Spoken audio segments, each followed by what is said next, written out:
Anong sinabi mo kay Zenny kanina? Bakit mo siya hinabol? Nag-sorry ako.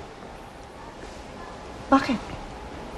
Ganun naman talaga kapag meron ka nagagawang isang pagkakamali, di ba? Nagsusorry ka dapat. Ako ang asawa mo. Ako ang dapat kinakampihan mo. Hindi naman kasi ako konsentidor eh.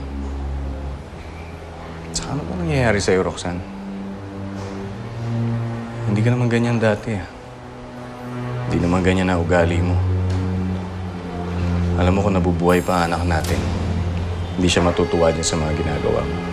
Kung nabubuhay si Angeline, hindi ako magkakaganito. At kung hindi pinagkait sa akin ni Zenny ang natitirang bahagi ni Angeline, hindi ako magkakaganito. At gaya ni Zenny, pinaglalaban ko lang ang karapatan ko. Roxanne, may tamang paraan para makuha mo ang gusto mo.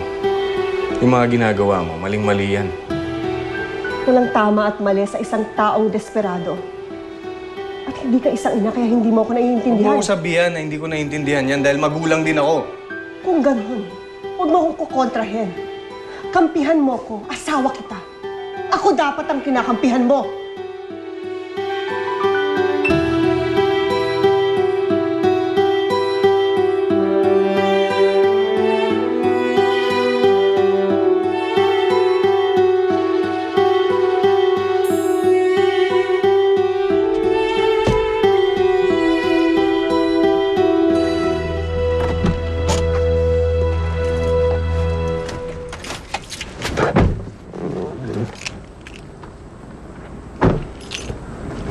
Okay ka lang ba talaga? Oh, sino? Nakakatakot ka naman magalit. Kaya huwag akong susubukan ng lira na yan kasi nag-uumpisa pa lang ako. Bisit na ako sa babaeng yan. Nako. Alam mo, magpalamig ka nga muna. Tara, dun tayo sa loob.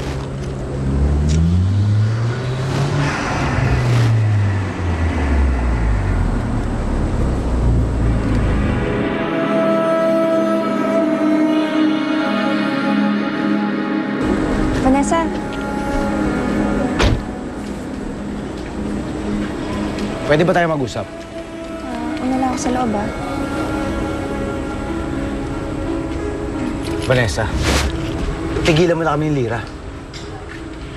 Okay. So, nagsumbong na pala sa'yo si Lira. Dahil ayaw niya ng gulo. Kaya please naman, huwag mo na kaming guluhin. Ano ba nakikita mo sa taong yan? Mabait siya at meron siyang puso. Puso? Baka nakakalimutan mo. Hindi niya puso yun. Kahit na. At kahit ito, hindi mapupunta sa'yo kahit kailan.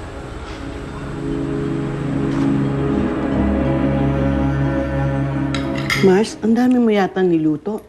Baka naubos na yung laman ng fridge, ha? Nasa budget lang yun. Ano ka ba? Nag-birthday si ako, yung kapitbahay nating maingay. Ah! Nagpadala ng mga pagkain, hindi kasi ako maten. Oh, ang bait naman niya. Di ako na maingay naman siya. Okay na magpadala Ang siya. bait. Oh, ang dami nating ulam. Anak, kamusta yung lakad yun ni Dennis? Ho, wala ko, Nay. Nagkwentuhan lang po kami. So, okay na kayo ulit. Ibig sabihin nun, close na kayo ulit. Alam mo, ang bait talaga nung Dennis, no? Aminin mo. Ito kasi.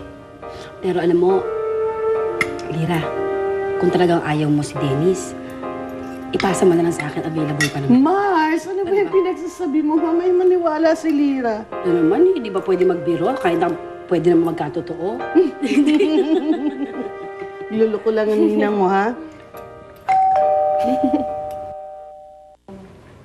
Ano yun? May inaantay ka bang bisita? Wala.